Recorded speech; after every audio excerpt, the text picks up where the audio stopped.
अब एक MCQs देख लें। Which of the following is a free vector? Which of the following is a free vector? Option A, velocity. Option B, displacement. Option C, force. Option D, both A and B.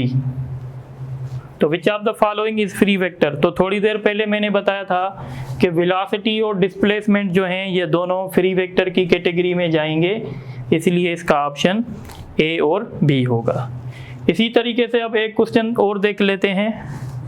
If R1 is equal to 2i plus 3j plus 5k, if R1 is 2i plus 3j plus 5k and R2 is 4i plus 5j plus 4k, are two position vectors showing the position of P and Q respectively, then find the magnitude of vector PQ। अब आप इस question को देखें और इसके options में लिख लेता हूं 3, 4, 5, 9। अब ये देखें सॉल्व कैसे होगा। क्वेश्चन वाला हमें बता रहा है कि R1 और R2 पोजीशन वेक्टर हैं। R1 जो है वो पोजीशन वेक्टर P का है और R2 जो पोजीशन वेक्टर है वो Q का है। हमें फाइंड करना है मैग्नीट्यूड PQ का, यानी डिस्प्लेसमेंट वेक्टर है ये। तो जब मैं PQ लिखूंगा इसका मतलब है ये इसकी इनिशियल पॉइंट है, ये इसकी टर्मिनल पॉइंट है। तो टर्मिनल पॉइंट यानी जो कि R2 है, R2 में से मुझे माइनस करना पड़ेगा R1। तो सबसे पहले मैं लिखूंगा R2 यहाँ पे क्या है, तो R2 यहाँ पे है 4i plus 5j plus 4k। इसमें से मुझे माइनस करना पड़ेगा 2i plus 3j plus 5k। तो जब मैं 4 में से 2 माइनस करूंगा तो बाकी 2 बचेगा, 5 में से जब 3 माइनस करूंगा तो 2 बचेगा, और इसी तरीके से जब मैं 4 में से 5 माइनस करूंगा तो माइनस का k बचेगा। ये हमसे वेक्टर नहीं पूछ रहा, ये हमें वेक्टर का मैग्नीट्यूड। तो आपको पता है मैग्नीट्यूड कैसे निकलता है, x कंपोनेंट का स्क्वायर प्लस y कंपोनेंट का स्क्वायर प्लस z कंपोनेंट का स्क्वायर। तो जब हम इसको सॉल्व करेंगे तो ये हो जाएगा 4 प्लस 4 प्लस 1, तो ये बन जाएगा 9 और 9 का रूट आएगा 3। इसी तरीके से ये इसका ऑप्शन होगा। इसी क्वेश्चन में आपसे ये भी पूछ सकते थे कि find the unit vector which is parallel to PQ। तो आपको पता है अगर आपको PQ का यूनिट वेक्टर चाहिए तो आप इसको कैसे करेंगे, आप वेक्टर PQ को डिवाइड कर देंगे मैग्नीट्यूड ऑफ PQ। ये मैं ऐसे ही बता रहा हूँ, ये इसका पार्ट नहीं है। तो ऊपर आप वेक्टर लिख के नीचे इसका मैग्नीट्यूड लिखेंगे तो आपको वो क्वेश्चन भी सॉल्व होके मिलेगा। तो आप इसको अच्छे तरीके से नोट करें। तो एक MCQ और करते हैं। अच्छा, अब हम पोजीशन वेक्टर पे एक न्यूमेरिकल कर रहे हैं जो टाइम डोमेन का होता है। बहुत मरतबा ये रिपीट भी हो चुका है, तो आप देख लें।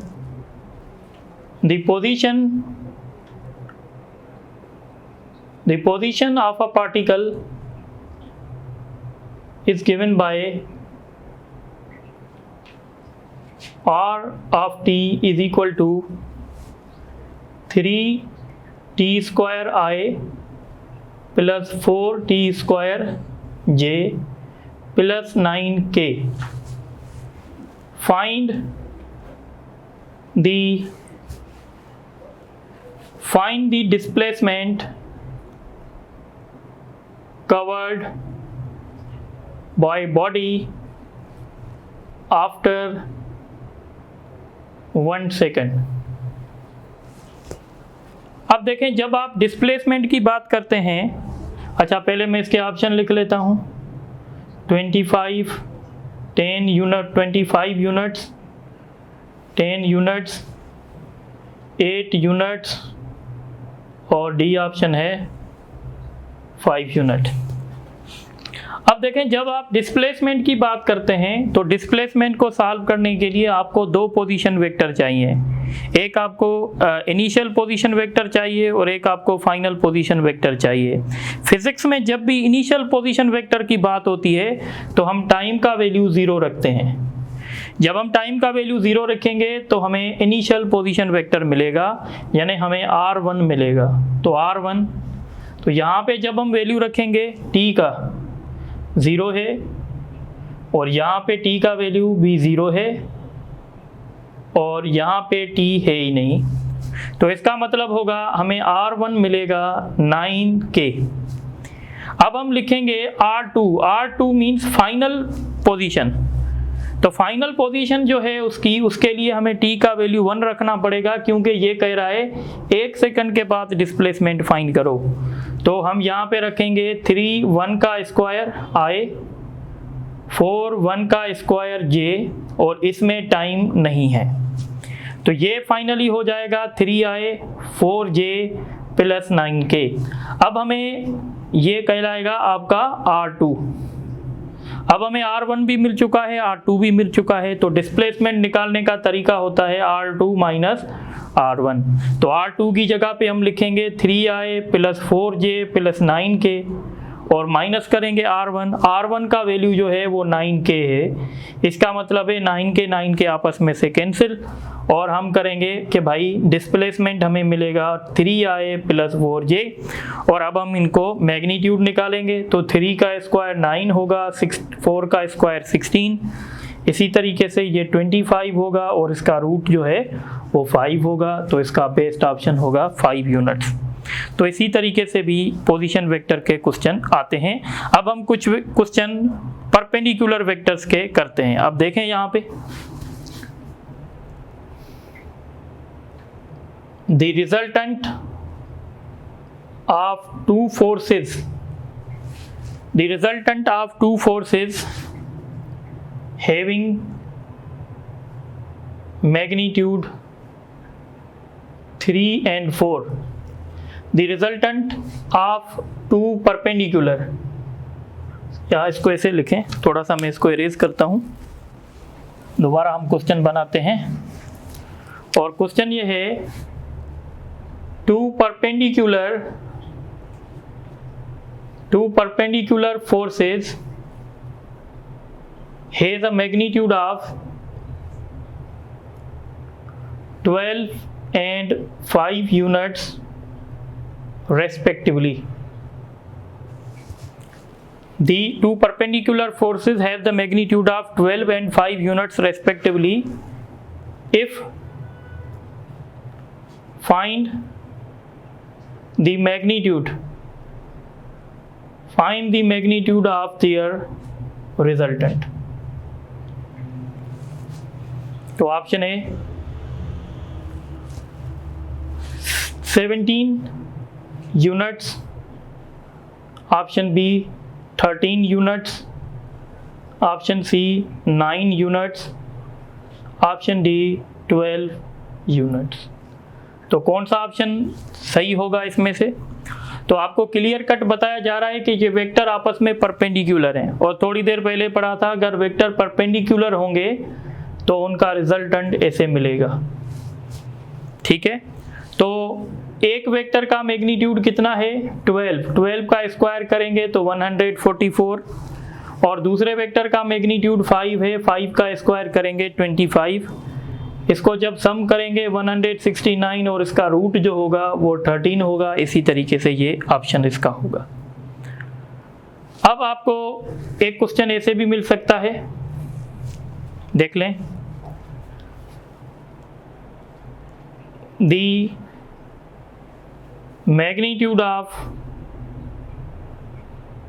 Two forces is 8 and 6 units respectively. If magnitude of their resultant If magnitude of their resultant is 10 units, find the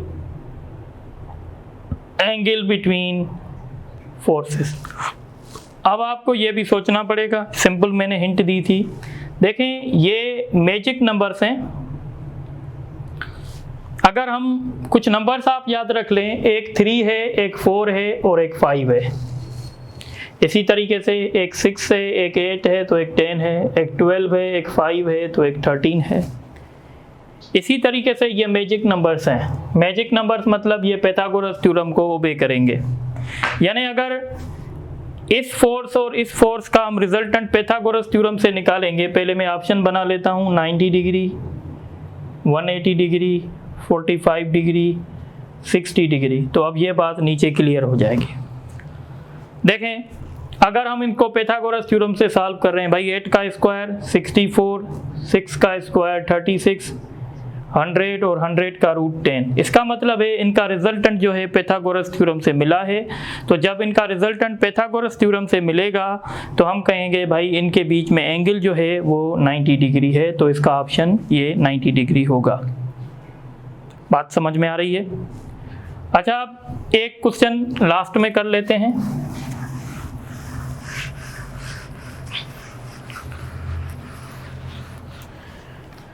अब ये देखें, 2 vectors having magnitudes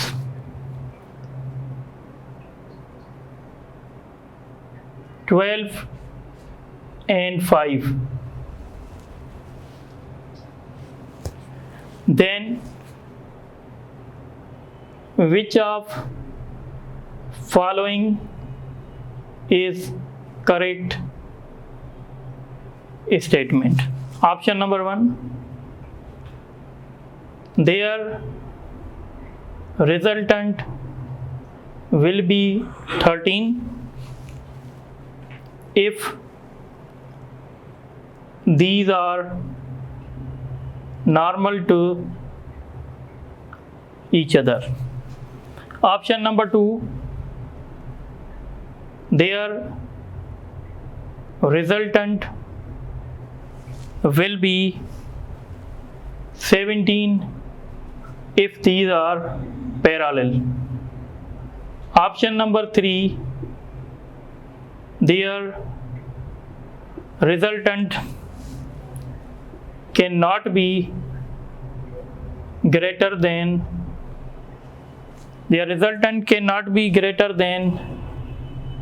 17. Option number 4, their resultant, option number 4, their resultant will be 7 if these are anti-parallel. Option number A, 1 only. Option number B, 2 only. Option number C, 1 and 4. Option number D, 1, 2 and 3. Option number E, 1, 2, 3 and 4. इससे आपकी practice हो जाएगी जो हमने question discuss किए हैं। 2 vectors having magnitude 12 and 5, then which of the following statement is correct? पहला statement है their resultant will be 13, इसका रिजल्टेंट 13 होगा if these are normal to each other। बिल्कुल सही बात है, अगर ये नॉर्मल होंगे तो इनका रिजल्टेंट ऐसे मिलेगा 12 का स्क्वायर तो ये 169 होगा, इसका रूट 13 आएगा। तो ऑप्शन नंबर 1 बिल्कुल सही है। Option number 2, their resultant will be 17 if parallel, सही है ये भी। अगर पैरेलल होंगे तो हम सिंपल ऐड करेंगे, बिल्कुल सही है, 17 आएगा। तो ऑप्शन नंबर 2 भी ठीक है। Option number 3, their resultant can not be greater than 70, ये भी सही है। हमने मैक्सिमम की कंडीशन पढ़ी थी कि भाई मैक्सिमम कैसे होगा, मैक्सिमम a प्लस बी होता है और मिनिमम a माइनस बी होता है, तो मैक्सिमम ये 17 हो सकता है। देयर रिजल्टेंट विल बी 7, इनका रिजल्टेंट 7 हो सकता है अगर ये एंटी पैरेलल हो, बिल्कुल सही बात है, क्योंकि जब एंटी पैरेलल होते हैं तो a माइनस बी होता है। तो अगर हम 12 में से 5 सब्ट्रैक्ट करेंगे तो 7 मिलेगा। इसका मतलब है इसके सारे ऑप्शन जो हैं वो ठीक है। अब आप यहाँ पे देखें, minimum dash numbers of unequal magnitude vectors are required to get null vector. Option A 2, option B 3, option C 4, option D 5. Minimum dash numbers of unequal magnitude vectors are required to get null vector. null vector मतलब zero resultant. देखें, अगर आपके पास equal magnitude के vectors हैं तो कम से कम आपके पास 2 होने चाहिए। यानी अगर एक का मैग्नीट्यूड भी 10 है, दूसरे का भी 10 है, तो ये 2 वेक्टर आपको जीरो रिजल्टेंट दे सकते हैं। पर अगर एक का मैग्नीट्यूड 8 है, दूसरे का मैग्नीट्यूड 10 है, तो ये अनइक्वल मैग्नीट्यूड है। तो जब अनइक्वल मैग्नीट्यूड होंगे तो 2 वेक्टर कभी भी आपको जीरो रिजल्टेंट नहीं दे सकते। तो जब हम अनइक्वल मैग्नीट्यूड की बात करते हैं तो हम कहते हैं कम से कम हमारे पास 3 वेक्टर होने चाहिए। तो याद रखिएगा, जब आपके पास अनइक्वल मैग्नीट्यूड वेक्टर होंगे तो रिजल्टेंट जीरो करने के लिए आपके पास 3 चाहिए, और अगर आपके पास इक्वल मैग्नीट्यूड के वेक्टर हैं तो कम से कम आपके पास 2 चाहिए। तो इसका ऑप्शन होगा 3। इसी तरीके से आज का जो लेक्चर था या जो प्रीवियस लेक्चर थे उसमें हमने वेक्टर्स के टाइप्स डिस्कस किए हैं, वेक्टर का बेसिक इंट्रोडक्शन हमने डिस्कस किया है। इंशाल्लाह नेक्स्ट लेक्चर जो हमारा होगा उसमें हम वेक्टर एडिशन डिस्कस करेंगे। तो आज के लिए इतना ही है, फिर इंशाल्लाह नेक्स्ट लेक्चर में मिलते हैं। Thank you.